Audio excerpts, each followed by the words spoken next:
Bonjour à tous et bienvenue dans cette série d'émissions consacrée à la prière. Nous accueillons le Père Mouton, qui est membre de l'Institut Notre-Dame de Vie et prêtre pour le diocèse de Fréjus-Toulon. Bonjour mon Père. Bonjour Angélique.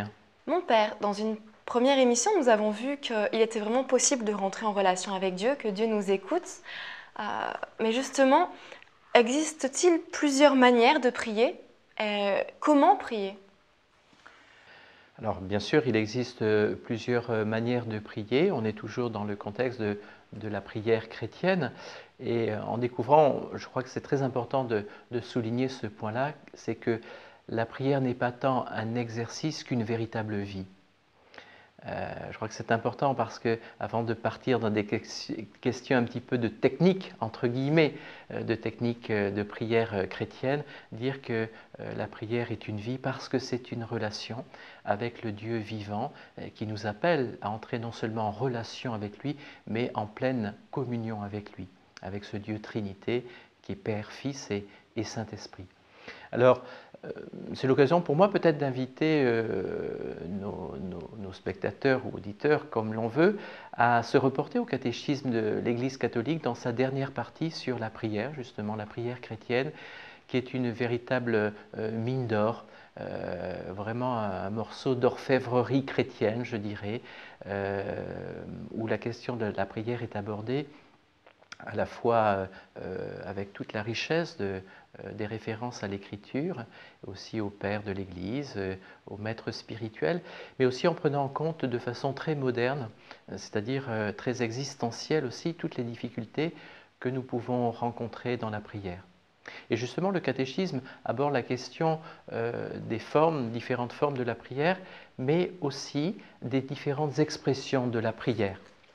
Alors, vous pouvez retrouver cela dans le catéchisme de l'Église catholique. Volontairement, je ne veux pas le développer pour mieux vous laisser approfondir ces points-là en lisant le catéchisme de l'Église catholique, où il est question donc des expressions de la prière comme la prière vocale, qui peut tendre jusqu'à la contemplation. Vraiment, on peut prier de manière très contemplative en priant vocalement.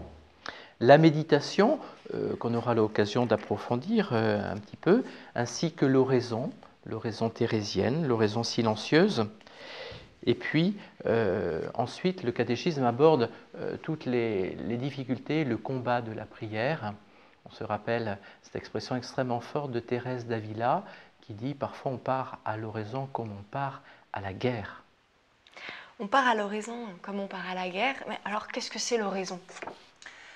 Alors l'oraison, reprenons la définition qu'en donne Thérèse d'Avila, maîtresse spirituelle, docteur de l'Église, premier docteur féminin de l'Église avec Sainte Catherine de Sienne, donc on peut vraiment lui faire confiance, c'est vraiment une maîtresse de vie spirituelle. Thérèse d'Avila dit que l'oraison mentale n'est, à son avis, qu'un commerce d'amitié, un échange d'amitié avec Dieu, dont on se sait aimer. Certitude de la foi, c'est que Dieu m'aime, dont on se sait aimer et avec qui on s'entretient souvent seul à seul, cœur à cœur avec lui. Donc c'est vraiment, vous voyez, ce qui domine dans l'oraison thérésienne, c'est cet échange d'amitié. N'oublions pas que la charité est un amour d'amitié. C'est vraiment une relation fondée sur cette certitude de foi que je suis aimé de Dieu, Dieu m'aime, et que je veux donner ma réponse d'amour à ce Dieu qui m'aime et m'entretenir souvent, seul à seul, dans le silence. Oui, cette dimension du silence est essentielle, seul à seul, cœur à cœur avec ce Dieu qui m'aime et que je veux aimer de plus en plus, que je veux chercher aussi à mieux connaître pour mieux l'aimer. L'oraison thérésienne est une belle forme de prière. Vous avez cité tout à l'heure aussi la méditation. Alors, méditer, la méditation, ce sont des termes très à la mode. En ce moment, on entend énormément parler. Qu'est-ce que la méditation chrétienne? Et est-ce que cette méditation a quelque chose de particulier par rapport à ces types de méditation modernes dont on entend parler de plus en plus?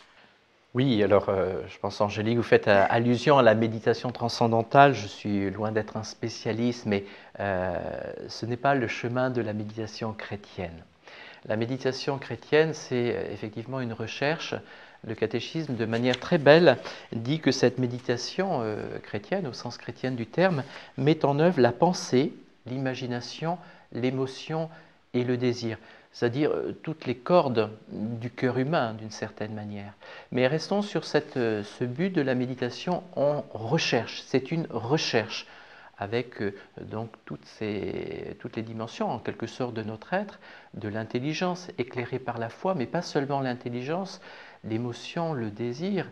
Dieu, mon Dieu, tu es mon Dieu, je te cherche dès l'aube. Et ce que nous cherchons, ce n'est pas se fondre dans le grand tout, la dissolution de mon moi dans le grand tout cosmique. Les allusions que je formule en disant cela sont assez claires, hein, c'est vraiment la méditation type un peu New Age.